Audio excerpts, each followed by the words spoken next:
Hi, I'd like to welcome to the Breathe London Community Engagement Presentation Series. Sounds very formal. This is a first in a series that we are looking to run over the next year. My name is Inge, and I am a member of the Clean Air Basewater Community Group. And we are one of 40 community groups that are sponsored by Breathe London Initiative, which again is sponsored by Imperial College and Bloomberg Philanthropies. And our aim is to raise awareness of the health effects of air pollution, but also to help communities find ways to reduce the exposure they have to air pollution, and also the way of reducing the emissions that they create. So it's a long project, but it's very positively involved in something that's aiming at making things better, especially as things are at the moment. Before actually what I want to do now is more importantly introduce our guest presenter, which is Dr. Hikun Han, who is from the Faculty of Medicine, School of Public Health at Imperial College. And Hikun is a passionate runner, and he will share his research on how pollution impacts health, and especially runners, but active people in general as well. And he will also propose some ideas for how we can reduce our exposure. The format is that Hikun will run through the presentation, which will take about 40 minutes, and then take questions. But I think you're happy to, if there are some questions during presentation as well. Is that right? Of course. Yeah, I'm happy to take any questions. Just in the middle, just let me know. It's quite careful. So so we are recording this session just for anybody who's joined in the meantime. So if you are not comfortable with that, please make sure your camera, let us know in the chat, and otherwise make sure the camera is off, and don't ask any questions. But I think everybody so far said that they're happy with the recording. So let me hand over to you, Hikun, and looking forward to seeing what you have to say. Thanks, Inge. Thanks for the introduction, and really my honor to be here, because I think this is quite a lucky chance. Last time I just joined for a quick talk, and I'm touched a little bit on this topic, which is air pollution and running. Actually, I'm expertise in air pollution. However, I didn't do too detailed studies, especially related to running. It's more like related to a general population, but this gives me an opportunity to have a deeper look in this topic. And I kind of like through this process, I learned quite a lot. So I'm quite fortunate, I would say. So a quick introduction of myself. I'm a research associate in the ERG, Imperial College. So basically my background is two parts. One is related to how we measure the air pollution exposure, especially personal exposures. And we wanted to know what we breathe around us. And the second is related to what's the health impact of the air pollution. So this is basically my background. So I'm working like a environmental epidemiologist, especially looking into the human-based study. So when I get into this topic, given this topic, the first thing get into my mind is this book, which is written by Murakami. What I talk about when I talk about running, because he's a writer, famous writer, and also he's a very good runner. I would say he kind of like get into 3.5 hours for the marathon, which is quite impressive, I would say. And he in this book he talked a lot about how he related running experience with his writing experience, how to take over on the suffering bit, etc., etc. But I wanted to use topic as well to say, when we talking about air runnings, what we are talking about, why are we concerned about air pollution? So I just bring up several ideas into my mind. So first thing first is definitely it's related to whether the air pollution will affect our health, and further on that is whether they will affect our sports performance, which is most concerned by the runners. And maybe a little bit more is if we're carrying air pollution much, we probably can contribute a little bit to the society by just doing this active running. We can reduce traffic usage, etc. So that's something into my mind. So I don't know what brings you into this talk, and probably you can let me know, and I can just add it up to get a more better thoughts on this topic as well. So just give a little background on this. So an interesting thing about this topic is when we think about what's the targeted population about the adverse effects of air pollution, people always think of, okay, elderly people, young people, children, pregnant women, and some with pre-diseases like a respiratory disease, asthma, or cardiovascular disease, etc. So those are the most susceptible populations. So maybe they will ask the questions that, okay, why you care about pollution, why runners care about, because they're fit. So on the pictures on the right, that's the figure that come into their mind at the first thoughts. That's how a runner looks like. They're probably very, very healthy, way much more healthier than the average people. They probably don't bother about air pollution. Is that true? I don't know whether you agree on that, but that's the thing that I have been encountered quite a lot, especially related to the study area, because not many studies targeting on this topic. However, I think it's not that true, right? I will go through and explain my ideas. But before that, I wanted to give a really simple background about this general topic on the context of populations, general populations. So this is a figure from the WHO report, okay? Air pollution is assumed as the 5th risk factor globally. So in the worldwide, 9 out of 10 people is breathing polluted air, which is exceeding the WHO health guidelines. And then you can also, based on some calculations, modelings, and then get the results that there are 7 million premature deaths every year because of the air pollution. So that's a huge, huge number. And when we talk about the context about air pollution related to its pollution sources or what is the key players in the air pollutants, mainly we're looking at particulate matter, which is the small particles in the air. They could be like size as a PM10, which is a little larger, or PM 2.5, which is the diameter is less than 2.5 microgram. And also there's some of the chemical compositions as well. We're talking about some of the carbonaceous chemicals. They're more toxic than the other chemicals, etc. And then there are also some gaseous pollutants like NO2, especially from the traffic pollution, and also some ozone caused the smogs. And these pollutions are mainly from several sources, especially in the city-wise. Traffic is the main source, especially in London, and also industrial is one key source.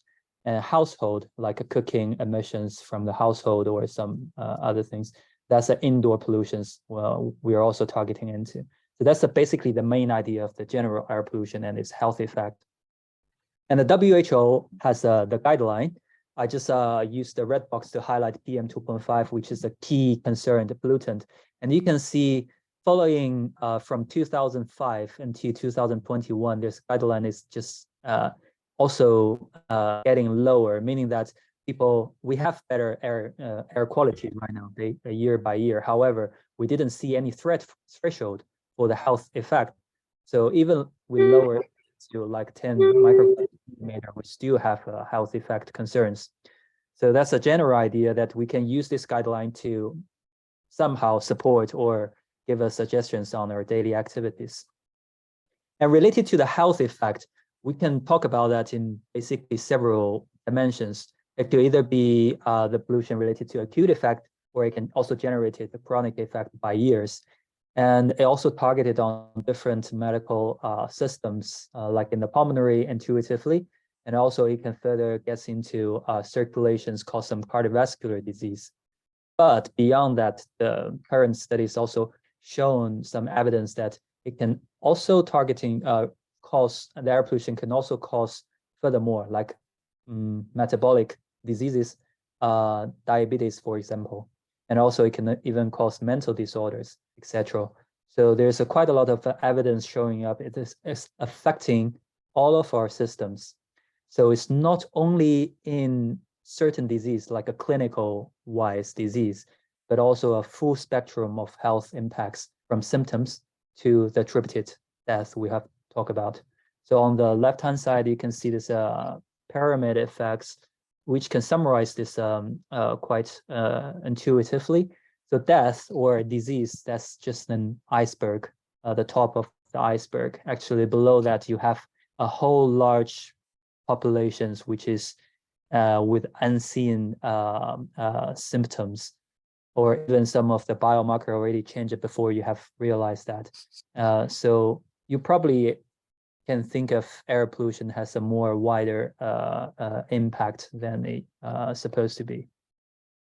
Okay, so that's the studies based on the general population context. So if you search on the Google for the publications, there may be like 100,000 publications on these topics. However, if you zoom in to look at air pollution and exercise, actually, surprisingly, the studies are quite limited. So not too many evidence. I just chose some of them to highlight. So hopefully I can touch on your concerns, especially also my concern on that as well. I also think the lack of the studies also requires more input into this topic as well, especially that's why I raised the questions why exercisers or active persons their lack attention. So the first studies getting to my eye is they're trying to raise the concerns of the exposure risk, which is related to sports. So on the left plot, you can see this is one study showing the exposures of the PM concentrations for a sports field very close to a high traffic roadway in US. So basically this is a field pitch if you look into the horizontal part, and on the y-axis is the PM count numbers. So they used the model to mimic the PM concentrations and give you kind of like this little curve, which showing that this is the PM concentrations following the trending by the field width of the field and field length. So as closer to the high traffic roadway, you see the PM concentrations goes really, really high. And just within like 50 meters distance, the PM concentrations gets way much lower, significantly lower. So what's the message is talking to us, telling us? Basically, some of the sports venues, especially outdoor sports venues, are set in such situation or sessions that people don't have the awareness of. Maybe it's just because of the convenience. And then if you play around in that venue, you are likely to encounter with really, really high exposures. And just a little bit away from the high traffic roadway, in controversially, you will see a very way less exposures, which give you kind of like a certain level of protection. So that's kind of like a one key message from this this study. And another thing is the pollution emissions from the roadways or the traffic is actually very fresh. This all fresh combustions. So this fresh combustion emissions, they generated particles, which is quite small. It's starting from tiny small particles, grow bigger. So if you're close to the fresh emissions, meaning that you're close to small particles, they're usually likely with the diameters as 50 to 100 nanometers. And guess what? That's the diameters which easy to reach to alveolar region and which easy to get further into the circulation and cause the problem. As long as it's grow bigger, your airway, like your nose, your airways can easily block it and can largely reduce the harm. So that's another thing that why close to the highway exposures can be really, really dangerous. And the third thing is about inhalation rate, which is also related to sports. So playing definitely will cause increasing inhalation rate way much higher than normal status. So in that cases, you will breathe much more air into your lung. And with such small particles, it easily gets to the deeper sections of the lung. So the particle depositions will deposit in the lung way much higher. So on the right side, you see this this figure showing that this kind of like a comparison of when people in the resting status compared with the exercise status. So how much the particle numbers will deposited in the deeper lung area. So you can see there's a clearly difference. The third thing is about the biological mechanisms. After these particles physically deposited into the lung, so some of the chemicals embedded in the particles, they will cause the damage, oxidative stress, inflammations, and such, leading to the further health issues. This is a general idea about the physical and chemical impact of the particles. And in the real world, is there any solid evidence to show that particles can cause health effect, especially in the sports person? So maybe one of the classical evidence is Oxford studies, actually done in London. So this one, just briefly go through the design. It's actually quite smart. So it took some tens of subjects, asthmatic subjects, which is susceptible to particle pollutions, and asked them to have a 2 hours walk. So the walk is taken in 2 sessions. The first session, or is randomly, first session in Hyde Park, which is areas with really clean air quality, low pollution. And after several days washout, they will do that 2 hours walk session again, but this time in Oxford Street, which is physically very close to Hyde Park. However, it's with the high pollution, both in PM and also in ozone, so supposedly to be very harmful for the health.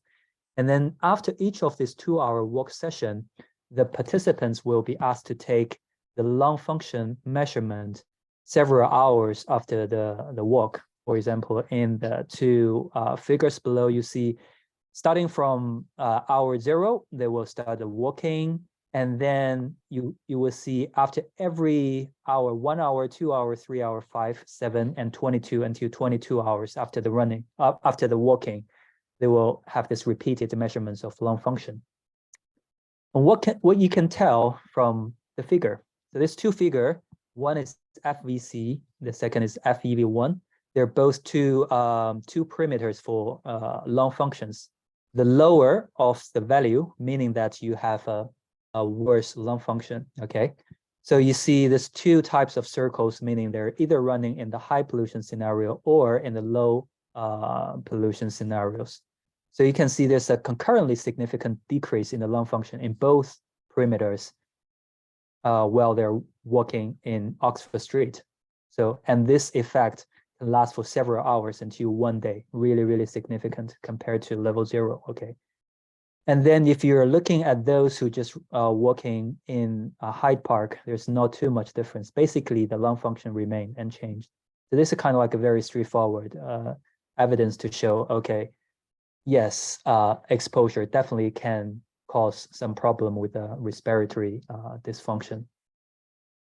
How about sports? How about sports? The evidence is really less, very limited. So the first of studies related to this evidence is actually looking just on the data. They use record of some marathons collected from 7 competitive US marathon races, and then trying to use the top 3 male or female finishing times, average them, and then you have like a 10 years of this marathon races across the seven races. So you have kind of like a bunch of data set. Each of the data set will have a pairing variables with the finishing time, average finishing time for the elite runners, and the exposures in that day, in that racing day.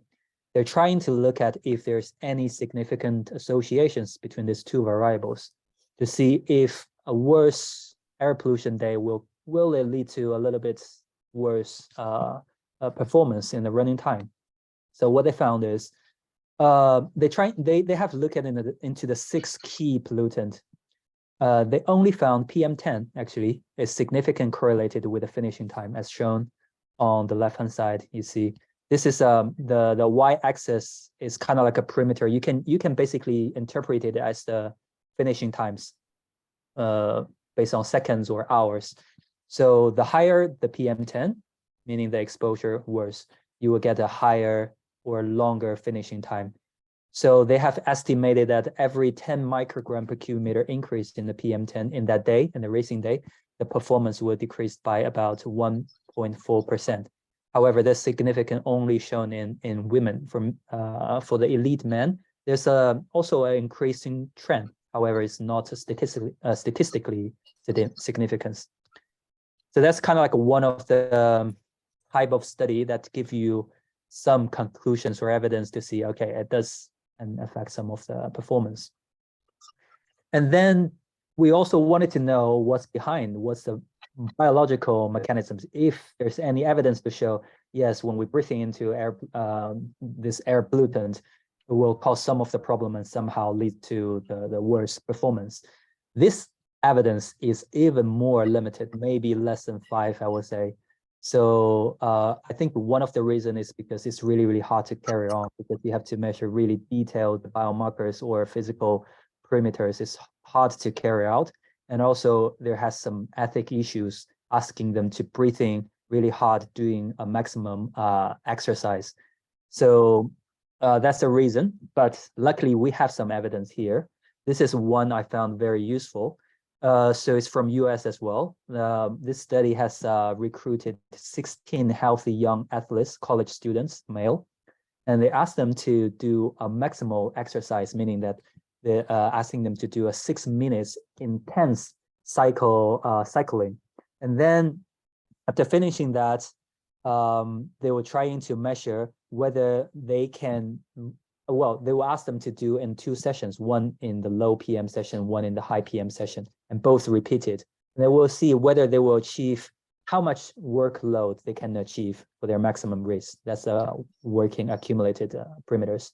And also they measure their blood pressure, one of the parameters, to see if they have some higher load on their circulations. So both are evidence. You can see that during the high pollution scenarios, their working accumulations has decreased, meaning that they can't, they push the same maximum effort, but they can't reach the similar working accumulations as they experience the low PM exposures. And then similarly, they have a high blood pressure compared to the low PM emission scenarios. That's kind of like one good evidence to show that, yes, because PM exposures can cause performance decline, and is largely related with impaired device validations. So some of the question may be raised to see that, okay, oh, we do exercise. Exercise can give us some benefit. So will that counter the air pollution's adverse effect? Well, we don't have, well, that's kind of like, there's a huge controversial debate in this topic, and we don't have a solid conclusions yet. But this evidence I found, probably one of the most useful one I'd like to share here. So it's kind of like a model to see the combination effect or the net health benefit while doing exercise in certain level of air pollution. In this case, this guy used the model for the populations were doing the exercise and the PM 2.5 concentrations level at 50 microgram per cubic meter, roughly a little bit higher than London, I would say. So on the y-axis is the risk for mortality. The higher above 1, you see the axis above 1, meaning that you will have a higher risk for mortality. If it's below 1, meaning that, okay, you're getting healthier, you're gaining benefit, you're away from mortality. So from the results, you have this kind of like tick shape, this tick shape sublines. So he marked 2 critical points, which is one called tipping point, the other one called breaking even point. What does it mean? Meaning that if you're cycling for a certain amount of time below tipping point, which is roughly below 75 minutes. Okay, 75 minutes per day, you probably will gain benefits. After you cycling more minutes a day, okay, this health benefit is getting decreased, lower until you're reaching this breaking even point, meaning that beyond this event, beyond this point, if you cycling more about a day, 300 minutes a day, then you will basically get it adverse effect from this scenario. So that's kind of like a general classical ideas about how we understand the counter effect of exercise air pollution. Okay, so we have get some ideas or evidence about this topic, and any practical suggestions. I will say there may be many of them. There may be many suggestions we can put, but the key point is to raise awareness of the air pollution exposure around you. But how we can raise the awareness, the key thing is we have to know what's the level of air pollutions we breathe in, or what's the air pollution around us, right? So I wanted to hold back a little bit to look about this number again. So how do we estimate the number 7 million? Do you think it's too much attributed to air pollution every year globally? Do you think it's too much? Okay, so the number is actually estimated based on model, and this model has a lot of assumptions. One of the key assumption key assumption about exposure is kind of like it's based on exposure from modeling. And I'd like to explain a little bit more. That we can have a look of the map. This is a map of London, right? So each of the circle dots on the map represents a fixed air quality monitoring site. So if you look at the London Air Org on this website, you can check the air qualities on each of the sites. Okay, you can see this number either green or red, meaning they're worst air quality or a good air quality. And you can see where you are right now. And then you choose one of the closest air quality monitoring site and then say, okay, I'm in this area. Maybe it's clean, it's dirty, etc. So you will get a rough idea, but definitely it's not true exposure, isn't it? You have distance with it. So the researchers just improve this method. They will have modeling based on this kind of like 30, 40 fixed monitoring site in London and generate a spatial map. So this map have covered a little bit about the spatial gaps. So you will get a whole map like this. You can see the redness, meaning that you have a high exposure. You can see it's mainly on some of the traffic road. And if you go away from the London center, you will see the exposure is getting much greener, which is much cleaner. So yeah, okay, you have this modeling method. You are much better on the estimation. However, it has limitations. The limitation is the modeling can only goes into a certain level of spatial resolutions. Right now, for our group in Imperial College, probably we have the best map right now. We can down into 20 meters spatial resolution. Is okay, but not ideal. And another way about this problem, another issue is not just about the spatial issue. Thinking of you doing activities daily, you probably will be here one day in this hour, and then you will be home in this hour, you will be office in the other hour, you will be on the way for the certain hour. So you are always moving, you have daily activity, and everyone is different for their daily activity pattern. So this problem doesn't solve, this method doesn't solve the daily activity issues.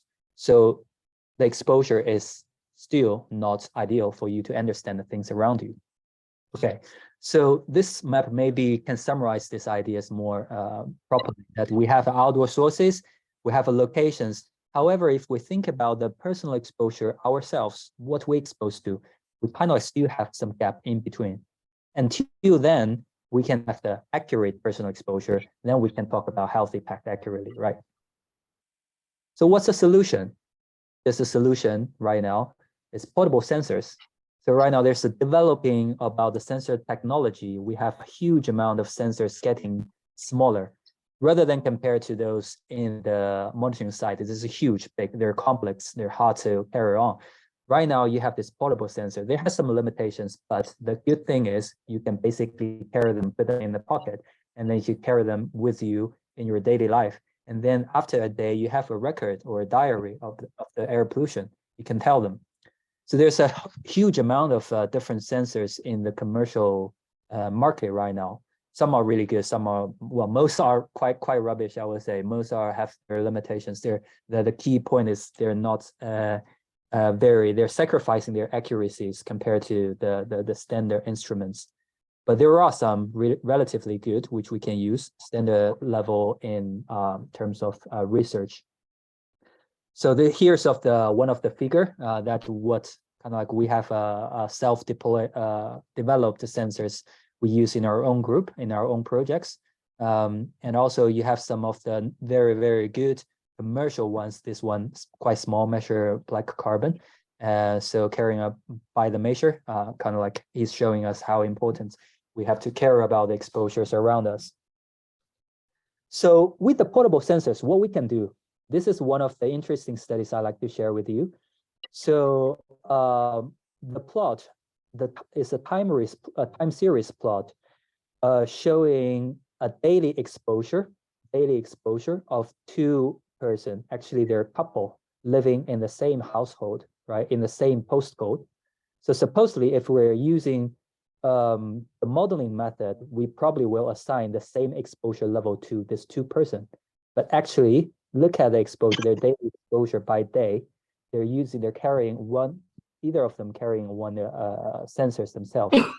So the guy is in the black line. You can see he has two very high exposure during the day, which is mainly during the transport when he's driving the car in the morning time, in the afternoon time.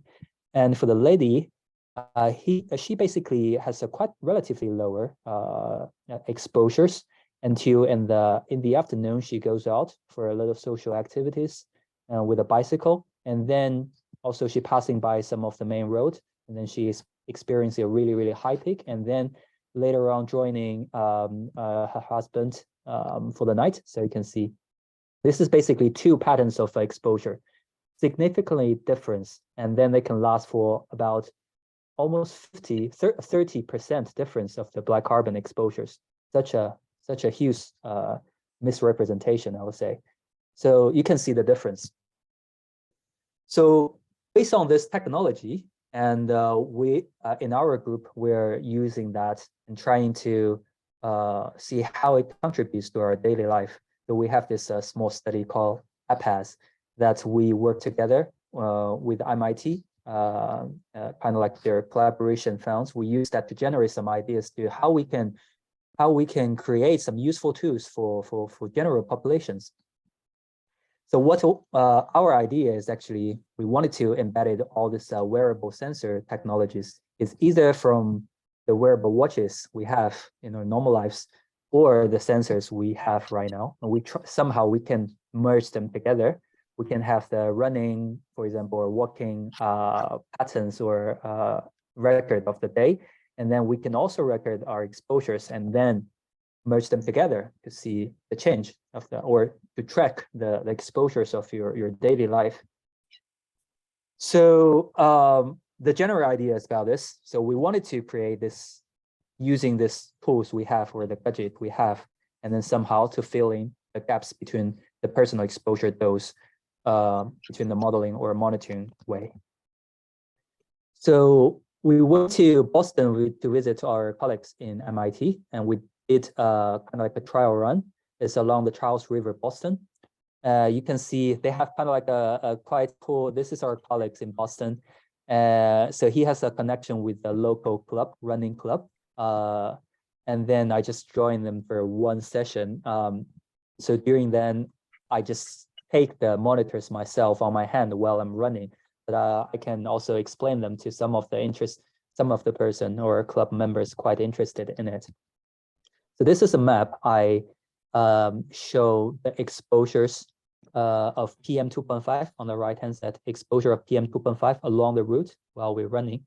We basically run a whole circle, and the session is kind of like about 10 kilometers run, and we cut it off into 5 equal sections.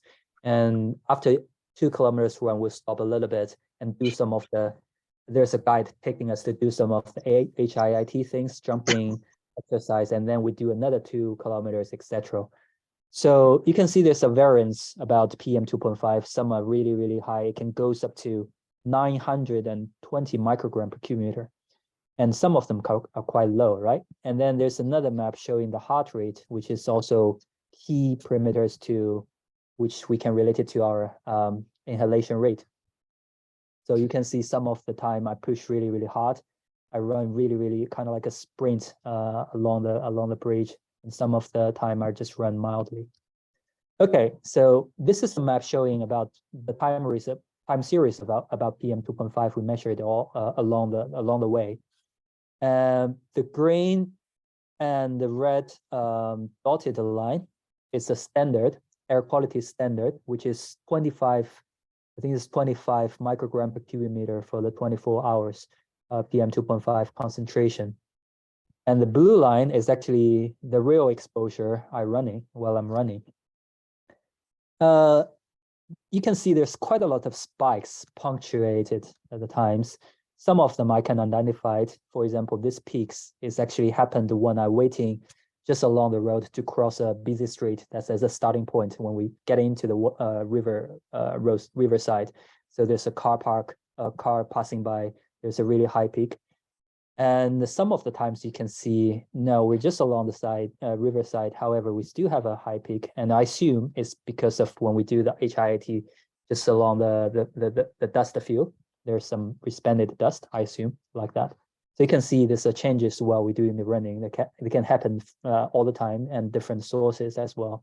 So I think this visualization may be very useful to trace back about your exposure while you're doing the running or other exercise. And a second part of this study is we done a similar running thing in London. They come over from MIT, visit us, but we just make that running a little bit more fun. It's kind of like we do it in two parts, and we wanted to test the two things. The same scale or same setting, we still use the PM monitors like previously, and we still ask some participants to join us with their wearable watches so that we can merge the exposure, link them with their trajectories. And then one is we're trying to compare, okay, if you're thinking about doing your exercise in London, okay, you wanted to running in the car park, in the park, or you wanted to run just a little bit away from it in the main road, which is easier. We're just trying to see how much of the difference compared to each other. And we wanted to these two routes very, very close to each other. We wanted to have one route just inside the Regent Park and the other one just alongside on the main road, okay? And the other one is we wanted to test whether the inhalation or heart rate may affect the exposure. What we do is we finished the first running and then we ended up as the Primrose Hill, where there's a kind of like a little small hill. Then we asked the participants to run either up onto the hill or just around it, which is on the flat road. So that will give you a different intensity of your exercise. You probably will have a much higher inhalation rate while you're doing the hilly trail. So we wanted to see the exposure, whether the exposure will have a much difference. That's the two things we wanted to test. So the first, this is two routes, a park or by the roadside, PM 2.5 showing in different colors. You can see the highest exposure is about 348 microgram per cubic meter, which is happened on the busy road, okay? So when we summarize the results of the PM 2.5 concentrations, there's definitely a clear higher concentrations while you're running on the road compared to running in the park, although they're very close by. So that's kind of like a very good evidence for the pilot. And apart from that, the second thing, maybe even interesting in my sense, is when we see running this hilly session, I want you to focus on, well, let's look at the PM 2.5 first. Okay, you see the two roads. The first one is just running up to the top of the hill on the right. You see the exposure of PM 2.5 getting a little bit higher compared to the other one. Maybe it's because it's running on the hilly part, causing some suspended dirt. But just talking about the absolute value about PM 2.5, actually is within just similar amount of the range, not too much difference. Well, if you look at the heart rate here, that's pretty interesting. So what would you assume the heart rate looks like if you're running on the hilly road? Well, previously we assumed that you will have a really high heart rate where you're running upwards. And then when you reach to the top and get a little bit flat, even downwards, probably your heart rate is getting lower, right? But it's not actually the case. So we found the heart rate actually gets the maximum while you're running downwards. That is because the whole session is not that long. Basically, this push is about 5 minutes something maximum. And then your heart rate need a little bit more time to accumulate. And then when you push yourself upwards, it still accumulate until it reach the top, get to the downwards part, and then it reach to the maximum. So it's kind of like there's a lag for the heart rate and our intensity. So that's very, very interesting, because think about if you're doing a running session in your club, right? So you're probably finishing some of the time intense session, a really, really quick session. And then after finish, some of the participants, you just finish and quickly just run back home, or jump onto a bus or just into a tube. Well, your heart rate probably still in a very, very high rate, which meaning that your inhalation is in a high state. That causes a quite higher exposure dose in total. So that's the thing we think which is less, gives quite a less attentions in the previous studies. I don't think much people talk about that previously, because right now we basically still stick in limited in the PM concentrations in the ambient level, rather than we just combine the inhalation rate in to consider that. But talking about sports, we definitely care that a lot, right? Because we're always having the issue with the inhalation, and the performance is largely related to it. And so I think in that sense, in two cases in these studies, either in Boston or in London, we have using this kind of like small gadgets with the visualization tools. And we created some stuffs, and we think that's very, very interesting, and then can be a very useful toolbox that can be used for all exercisers or active transportation practitioners, etc. But beyond that, I'd like to, we push that a little bit more. That graphs we have shown previously, it's just like in the previous version, and then we push it a little bit more. I'd like to show you the current version, which is quite interesting. And okay, how do I do that?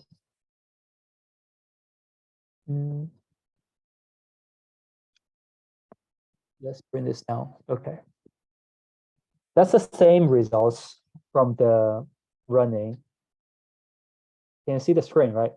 That's the same results from the Regent Park running, but now we make it into an animation. You can see the animation is with in combination of both exposure and also the heart rate. So you can see the larger point about the circle, meaning that you have experienced an instinct high exposures during the running. So you see there's a 1 point really large. That's, I can identify that I just running past by a smoker. So that's exactly the extreme PM 2.5 exposure of 300 or something. And then you see another runners, running inside the park, which showing relatively lower exposures. Well, there's some concerns about the comparison of the heart rate. We can modify it a bit, but this is kind of a one trial running only. The thing I wanted to highlight here is with this kind of like animation, you can easily trace back about what you're exposed to and what is your heart rate. And I think that there might be some useful thing or interesting thing we can explore a little bit more later on.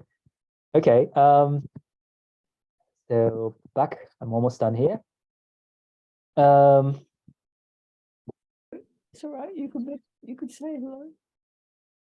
Yeah, I'm back in the slides, right? How are you?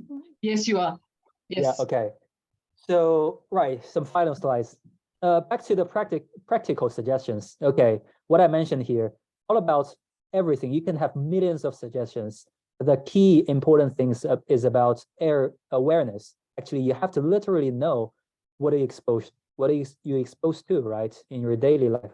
It doesn't matter that the government told you that, okay, air pollution is bad, you need to reduce the air pollution in certain level, blah blah blah, and then it can affect certain health effects, etc. Well, that's a knowledge you definitely get into your mind. However, it's really hard to transfer that into action, right? Because you actually don't realize how much exposure you exposed to. You don't realize, okay, across the day, what I did, this, and which part you have experienced the highest exposure. You definitely need some evidence or database-driven evidence that you can target it on, and then you will make the actions, right? So I think that's a key part about the awareness, and the things linked to that is you wanted to have a reading or the diary about the pollution. Okay, if you have that, suppose if you have that, and I think the next point is you will, I think we don't need to tell much about that. You basically will know how to reduce your personal exposure, right? You will definitely identify what is the potential pollution sources, where's the location, what is the time of day you have experienced the highest exposure, then you can change your training plan, etc. And also you might think about your ventilation rate. I would say, well, that's kind of like another thing, maybe apart from that, like, well, definitely rest until a little bit after your training session.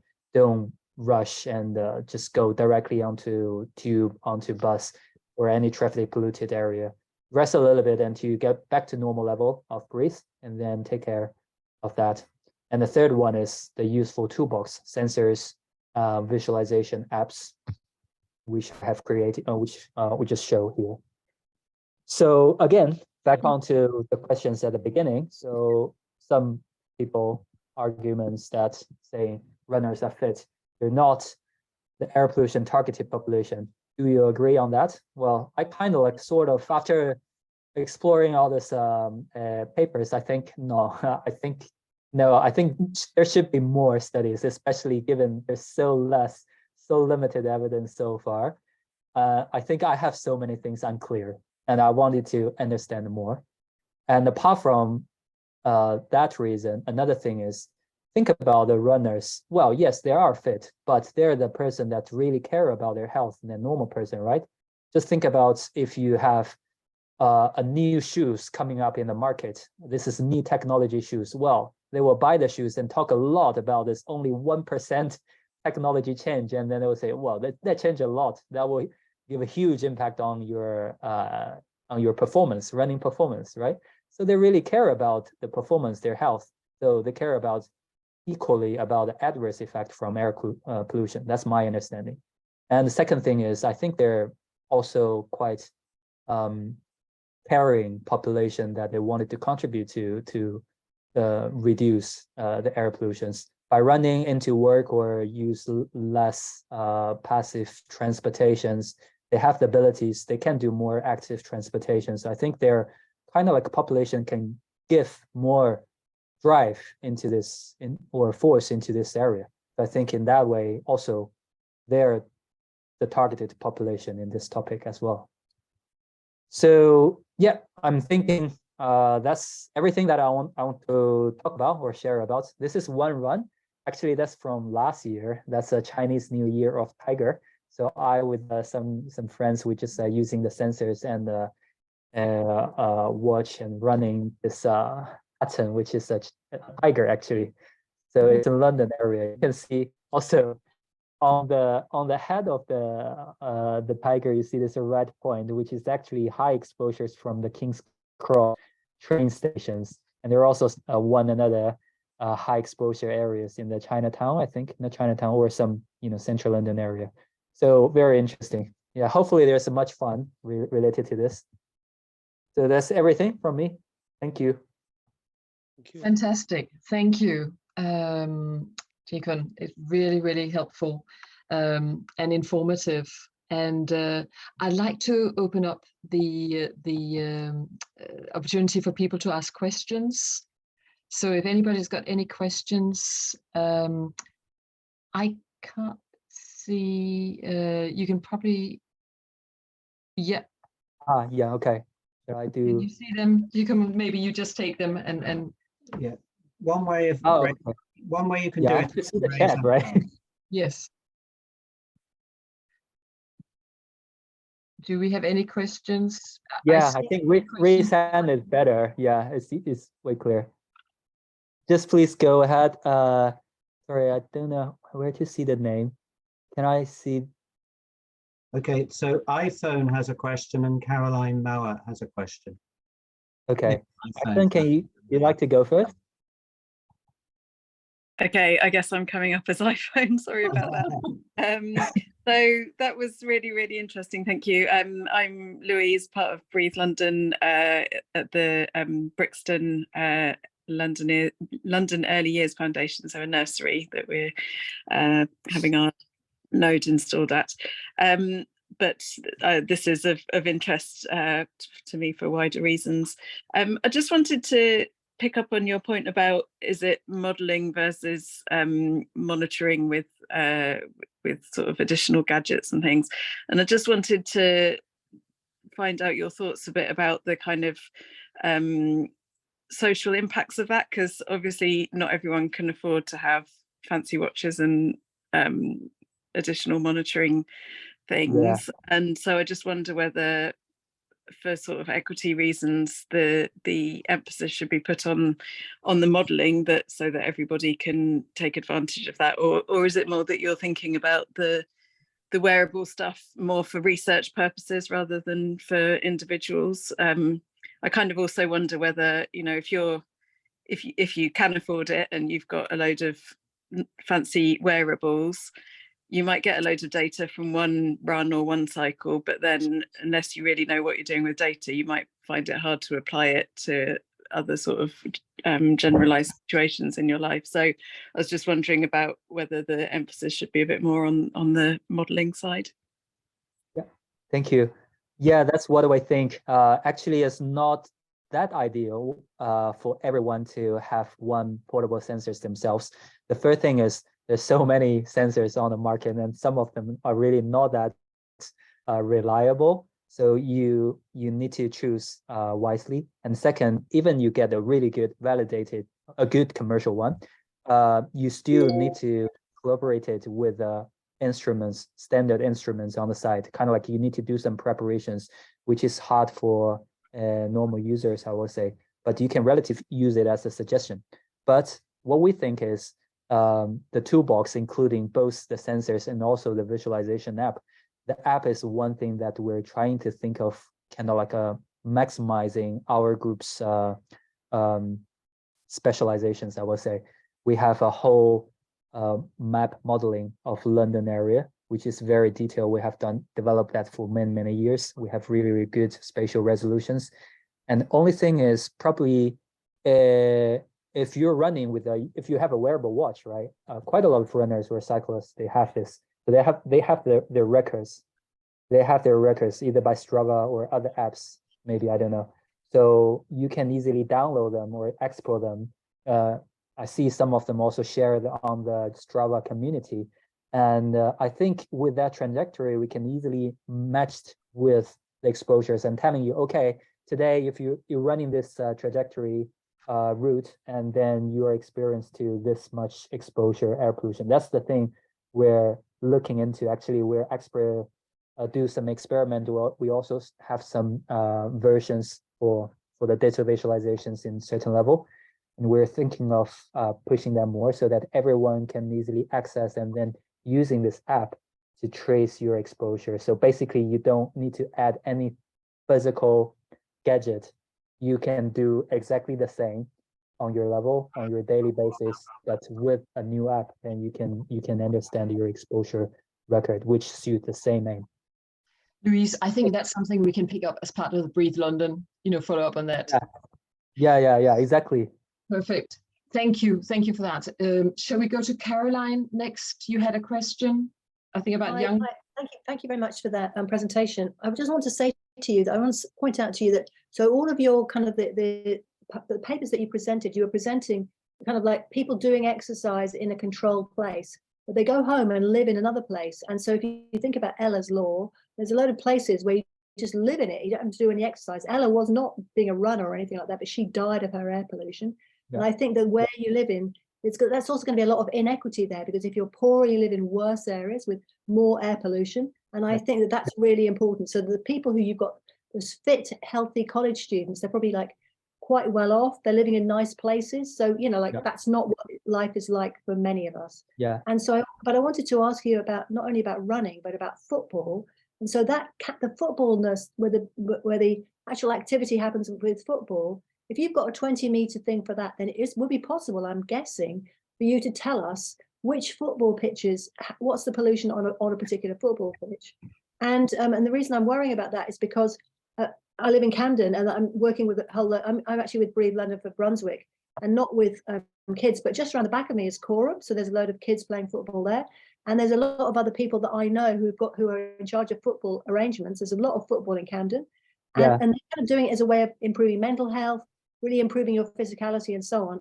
But Yeah. are we poisoning them by footballing them in poisoned areas? And is it Yeah. possible for us to liaise with you and work out what's the football pitch of reading? Because we can't make all the kids live in healthier areas, but we can work out whether their football is in an okay area. Yeah. Can I say that the next the next seminar is actually going to be specifically on this? So Caroline, if you can hold off, there is a study that was done by a colleague of Jekun's at Imperial College that was looking into football sports fields for kids. So we're actually going to have a dedicated call about that. Can we ask in the meanwhile Yeah. about the local football pitches so that we can actually arrive at the football conversation with ideas about our local football pitches? Maybe we could, outside this, if I could contact you and say, we're interested in, and you could tell us, or okay, you know what I mean? It's about London football fields, so maybe Caroline, I can send it to you, and then you can pick up. Yeah, with yeah, you but we afterwards. want really localized stuff, you know. So Yeah. that's yeah, fine, perfect, thank you. Let me- Yeah. Because I'm just conscious of time.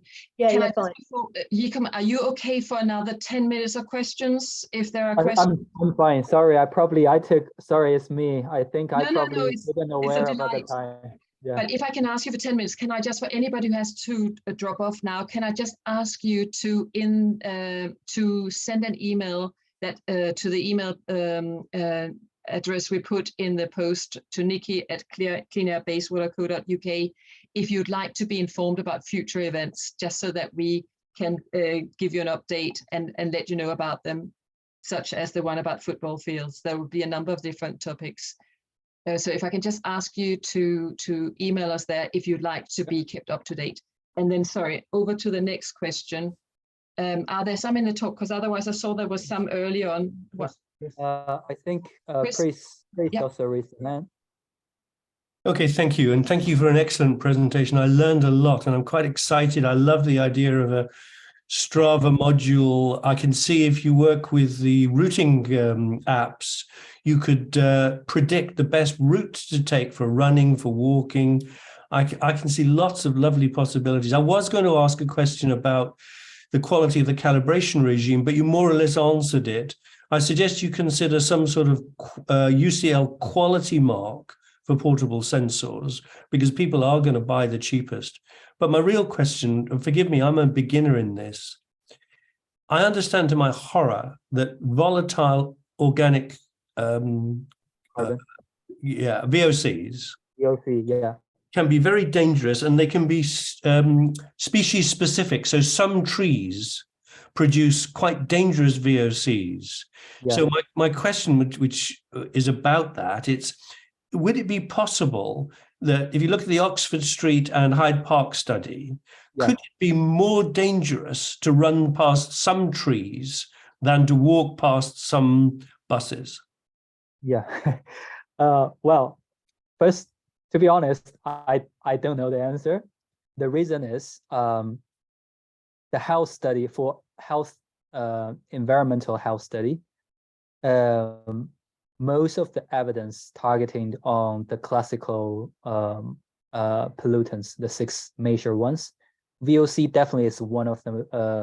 Is not one of the 6, okay, but it's one key pollutant that has been looked into quite widely in just atmospheric study field, but not much in the health field. Okay, thank you. But a good thing is, it's getting more attention onto this pollutant, especially for the indoor scenario. So not only for the trees that can generate VOC. VOC is kind of like a whole mixture of different carbonaceous pollutant, Yeah. right? A volatile carbonaceous pollutant. It has many sources. It could come from trees, like how to say that, plants or nature sources, or it could come from just indoor human generated sources. And for indoor sources, that's quite how to say, toxic or something. And some of the sensors right now, I know that they have already embedded such sensors, especially for VOC, but that only mainly used indoors. So I will assume there will be more study or evidence based on that, but right now it's just so limited. So It really could be that some tree species could be more dangerous than the Oxford could tree. be. Yeah, could be. Okay, thank you so much. Thank you. No worries. Is it next time? Karen. Karen? Hi, can Hello. you hear me? So, hello, yeah. Yeah, my question was about those masks that you see some cyclists wearing. Yeah. I believe they wear them to help reduce their exposure to inhalation of pollutants. Is there any evidence that they have any effect? Yeah, there are evidence. Again, for the protections, masks is one that has been raised a lot.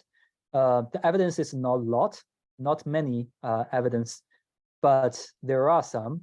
And the conclusion is not that consistent Right. as we expected, because you definitely will expect if you're wearing a mask, you will reduce exposure. Yes, in a certain way, of course. However, the pollution, especially the particles, is kind of like, it's quite complicated in terms of the size of the Yeah. particles.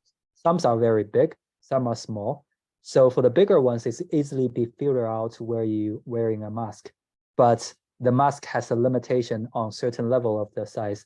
Below that, the level, it has no, it's kind of like a useless for some small particles. And another issue, which is controversial, raised by some study is, if you're wearing a mask, you probably have a higher resistance, right? You probably will want to breathe even harder, and then you can breathe the normal volume of oxygen. By breathing harder, you probably actually breathing more air or air pollutants into the deeper lungs. You're using more of the muscle. So that's another controversial, how to say, voice against that. But in general, I will say there's quite a lot of evidence supporting that. I will also agree with that. That's definitely, if you're just walking outside in a polluted area wearing a mask, definitely that will save a lot. But for running, especially, or for exercise, I'm not sure. I think it needs more evidence. Okay, thank you very much. That was helpful and a great presentation. Thank you. It was so informative. Thank you. Tony? Yeah, can you hear me? Yep. Yeah, I was interested in, you picked elite runners, but a lot of us are just club runners and normal runners that there might be a cumulative effect of the terrains that we're running. And then when I looked at the slide where you had the couple, the husband and wife together, I expected to see what, when they went off on their own, they would get different exposures. But when they got together in the evening, and they're in more or less, I expect to be the same place, it seemed like the husband seemed to, his readings was much higher. I think it was one of the other graphs, that's not the graph that's up now. It was completely different, but they were in the same place. And I just didn't understand that. Does the same pollution affect two people differently? Because now I'm starting to think about the person running on the outside of the park and the person running the inside of the park. Okay. Do you need to swap them around at some point? Do you Sorry. understand? Yeah, sorry, which slides you're talking about? That slide there. Is that the slide where you've got the husband and the wife and they go about and do this? Yeah, Yes, that's the one. That one, right? Yeah, and then to move, if you look at the right-hand side, yeah, where they're back together in the evening. Yeah. Why is there such a difference? And the patterns kind of follow each other, but why is there such a difference? Yeah. Well, I think that depends on. Well, I will assume that's a little bit related to one, that they use two personal monitors, and the issue with the personal monitor is you have to be really, really careful before using it, meaning that you have to really carefully calibrate it with the standards, and you have to make sure these two portable sensors, they're identical in the readings. And some of them, well, it sounds like quite simple process, but actually you have to take a little bit careful points into it. And some of the difference, I think, may related to that. It's not very clearly addressed in the paper. And the second thing is, even they're same in the car, I would say, maybe because the sitting position that can cause a little difference, but I would say that's a minor contribution or thing. That won't cause too much difference. Right. Yeah. Yeah. So it just made me think that the same pollution was having different effects on people. And if that's the case, you know, if you gasp, it could be that they were in a party together and the guy's just sitting there and the lady's just dancing and really exercising and gasping more. And I just didn't understand it. Maybe. But with that case, I think a personal monitor definitely will be useful. For example, if you are in a party with a bunch of guys smoking around you, you will see a huge amount of difference, of course. Yeah. And my point with the real elite runners, they go off to places and they train in, you know, I mean, sometimes it's altitude training, sometimes they go into nice environments to train. Whilst the ordinary person, every day they come home from work and they go out and run, and sometimes it's quite polluted. So maybe it adds day on day to them. It actually brings me, well, when I reading paper, I think this is really, really important points. You see, the evidence on this topic with the running and air pollution is limited already, but it's mainly related with the elite runners, meaning that they're using Olympic runners or like major marathon top 3 finishers.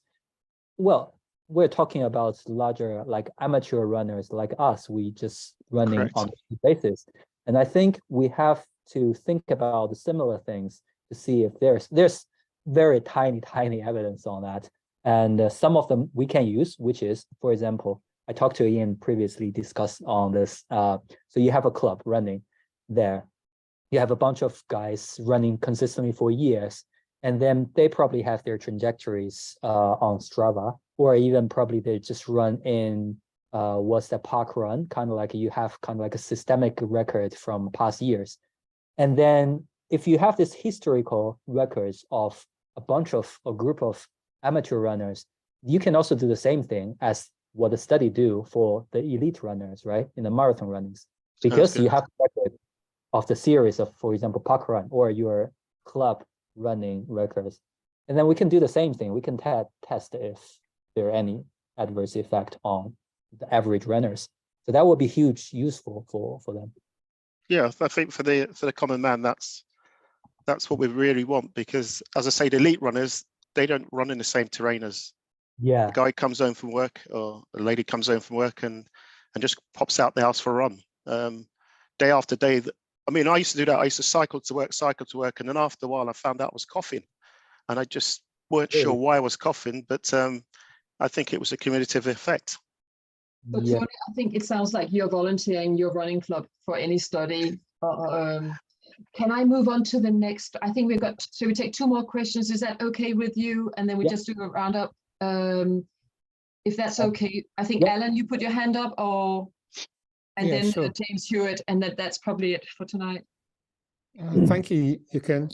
I wonder whether speed or pace is a factor in this.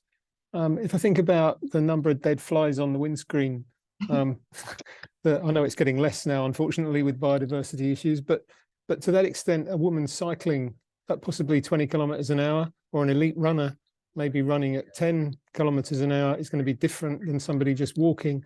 So particularly with particulate pollution, does pace or speed have an impact? Yeah, I think, well, that may raise a lot of medical discussions. There's some, what I can share some of the thoughts from what I have read. One thing is for those elite, this studies looking into elite runners, they're saying that their body may be more susceptible compared to normal person. As they say, you will see a higher percentage of asthmatic population in the elite runner or elite athletes group. So seems like their lung function or respiratory function is more sensitive to the change of pollutants. But also in another way, they're more adaptive. Like they can, if they, how to say it, if they keep continuously session for several days or in a certain days into a new event, for example, if they fly into another country and then get used to the local weather conditions, etc., and then they probably will experience a little bit discomfort at the beginning, and then will affect their performance, and then they will quickly come back. So that's how their body build up by years.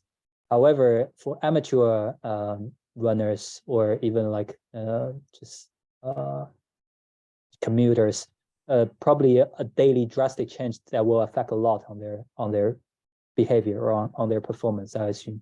But I don't know much about this. I think I definitely need to read a lot. But I will say every person is different, and the elite person and the elite group and normal populations are different. So we should both have studies or evidence looking in both, not just elite runners. So that's my opinion. But I literally I think I don't know much than you. Thank you. James, did you have a question? I saw you posted a couple. Yeah, Eugen, thank you very much indeed. Two things, one very quick one. Am I right in saying that midday is about the best time to have vigorous exercise when air quality is best? And the second one is, should gym users select their gym according to the quality of the ventilation system they have? Thank you. Okay, thanks. Happy that you bring up the second one, because that's also a very good thing in my mind. Well, I would just go with the first one. Yes, midday, I think if I'm going to plan running, I think I definitely will. I don't know whether midday is the best, but I will know I definitely want to avoid some certain points, especially the traffic hours in the morning and afternoon and late, where there's some of well, not late, like noon after 2 p.m. or something, where the sun is the strongest, where you probably will have the highest ozone in the day, 2 to 4 p.m. And ozone is kind of like have the most consistent evidence related to the health effect even compared to PM. So that's kind of like the part of the day or time of the day I wanted to avoid. And maybe morning 10 to 12 or before 2 p.m. I think is quite ideal, I would say. And the second related to the gym. Yes, I really wanted to ask you guys about how much of you guys, if you are doing consistent running plan, how much time you will use gym for the plan? I mean, training, serious thing, and then how frequent? Because I usually just run outside. I just rarely go to use gyms. However, indoor running is kind of like a way or a method that you can avoid certain levels of outdoor exposures, like football pitch, for example, right? You can gain some of your strengths or exercise benefits, and in the meanwhile, just trying to forget about air pollution. However, the next thing is it clean for the air quality indoors, especially for in the gym? There are not much studies on that as well. So I think that's also another part which is less studied. And I hope there will be more. Infiltration definitely is one way. Of course, you can think of that. But look at the gym. How many gyms do you think they have this infiltration system? That's a huge thing. That's a huge engine or mechanical thing. I don't think much of the commercial gyms have that. So yeah, I think it's also quite worrying. We probably need to take some measurement first to understand the pollution inside or the level inside. Thank you so much.